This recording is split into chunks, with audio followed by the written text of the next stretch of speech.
at gabay ng magulang ay kailangan sa mga batang manonood.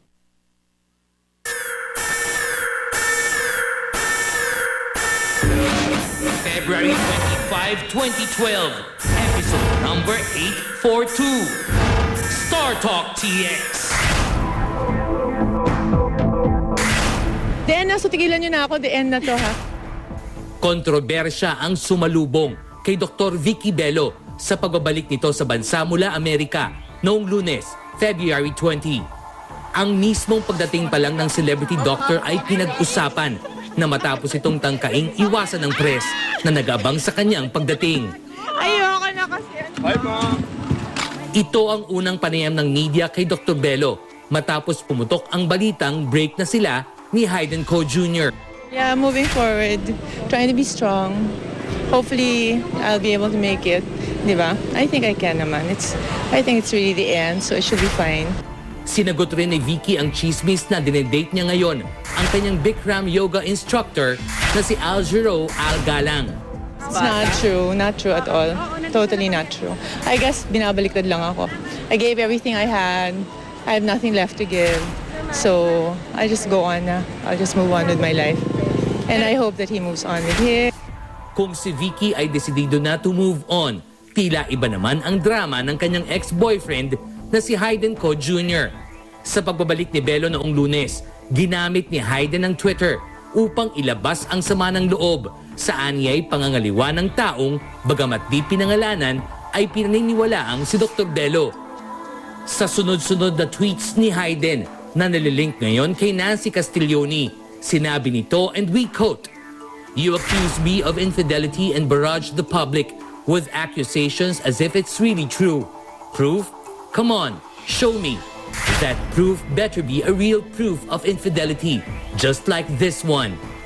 October 2011, you said it's just a friendly letter from your Bikram yoga teacher Al Galang." Hayden attached a purported letter from Al to Vicky. Bahagi ng pinagselosang sulat reads, and we quote, "You've become such an important part of my life. In ways, it's starting to revolve around you and I love that. I'll miss you, but know that I'm right there with you all the time. Save up the hugs and kisses when I get back." Unquote. Ngunit ilang oras matapos ang kanyang controversial tweets, biglang kumambyo si Hayden at binawi ang kanyang mga paratang sa dating kasintahan.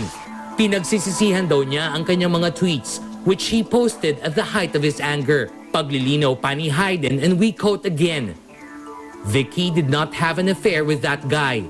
I am saying this as plain and as simple as I can. Vicky never cheated on me. Al and I spoke already and he had apologized to me about that letter. I have forgiven him and that's finished." Unquote. Samantala, ayaw nang magbigay pa ng karagdagang pahayag ni Dr. Bello tungkol sa usapin. Mas mabuti anyang manahimik na lamang upang hindi na lumala ang kinasasangkutan niyang issue. As for Hayden Ko Jr., nagpa siya itong iwan na lang ang Twitter kasabay ng pagpapahiwatig na hindi na niya itutuloy ang planong pagbabalik sa showbiz. Abangan, sino si Al Giro Al Galang? Siya nga ba ang bagong lalaki sa buhay ni Dr. Vicky Bello? She's beautiful, she's smart, she's got a wonderful personality. Al Galang, magsasalita na ngayong hapon. Ang eksplosibo at eksplosibong panayam ng Star Talk TX.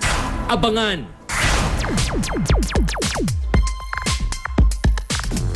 Ikaw, Lolita, gwapong-gwapo kay Al Galang, ha? Alam mo, Aagawin mo, ha? Aagawin mo pa kay Vicky, ha? ngayon ko na-realize na talagang may taste sa lalaki si Vicky Bello. Ayun, may taste naman talaga Talagang yun. puro Oo. gwapo. Puro gwapo. Anyway, eto Kahit si ating Joey daho- Santos, gwapo ah.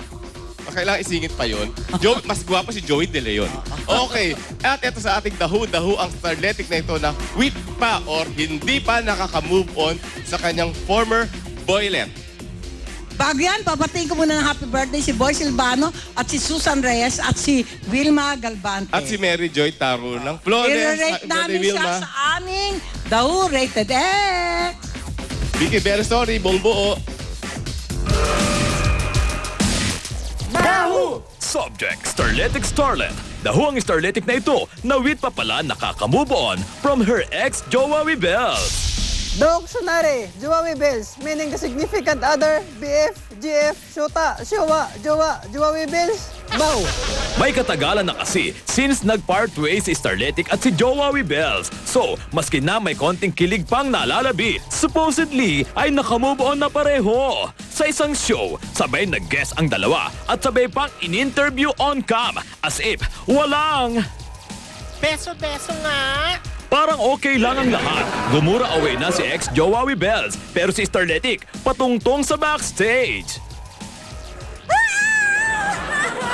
Bonggang-bonggang umatungal with matching hysteria.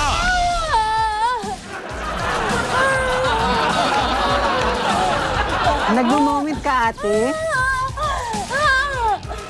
Best in atungal ever. As if namatayan si Starlet. Ano rating nyo? Rated NOT as in move on na te. Who's cannot move on na Starletic? Well, nasaan na nga ba siya? Daho si ex-Jowawi Bells, hindi siya naging major star, maski na naging madulas siya. Yun na!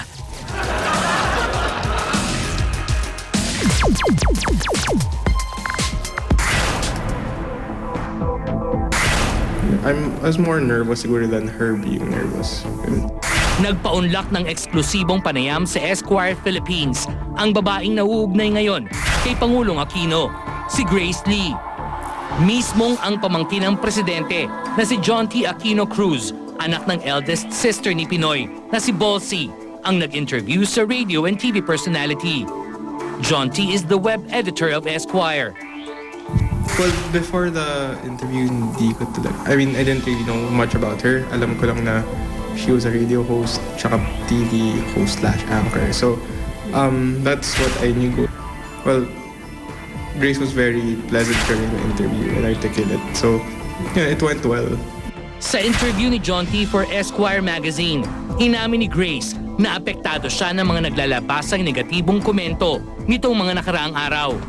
Gayunman, hindi raw siya nababahala sa posibleng maging epekto nito sa relasyon nila ng presidente. Grace Lee explained, and we quote, "I know he knows better than what's being reported. I don't owe him an explanation because he knows the truth." Unquote. Ipinagtanggol din ng dalaga si Pinoy laban sa mga kritiko nito. The feisty Korean said, and we quote again, "Nakakagalit kapag yung mga tao sinisiraan ng mga taong importante sa buhay mo. I'm trying to be strong. I know he's a very strong person, and that gets me through it. And at the end of the day, magkakampi kami." Unquote. Bagamat may impresyong strong ang kanyang personality, inamin ni Grace kay John T., "I don't know how to be mean, face to face. Sa Twitter lang ako matapang." Unquote. Tumanggi ang anak ni Bolsy na magbigay ng pahayag sa nababalitang relasyon ni Grace sa kanyang Tito Noy. Well, yung angle naman ng interview was to get to know the person more rather than whatever relationship she may be into. We wanted to get to know the person more rather than kung like what everything else is